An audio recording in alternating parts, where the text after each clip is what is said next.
Hello guys, welcome to my channel. और आज हम बनाने वाले हैं वायरलेस टेस्टर। तो चलिए शुरू करते हैं। इसलिए हमें चाहिएगा एक बजर,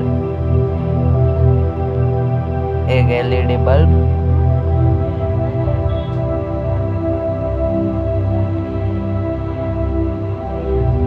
तीन ट्रांजिस्टर 547B और हमने एक कॉपर वायर लिया है जिसे स्प्रिंग के जैसा बना दिया है, एक बैटरी कैप और एक 9 वोल्ट बैटरी। चलिए शुरू करते हैं। जैसा कि आप सर्किट डायग्राम देख सकते हैं, इसको देख के आप आसानी से बना पाएंगे। ये हमने दो ट्रांजिस्टर लिए, उन्हें सोल्डिंग कर लिया है। उसके बाद तीसरा ट्रांजिस्टर फिर सोल्ड कर लिया है। आप देख सकते हैं मैंने किस तरह से सोल्ड कर लिया है इसको।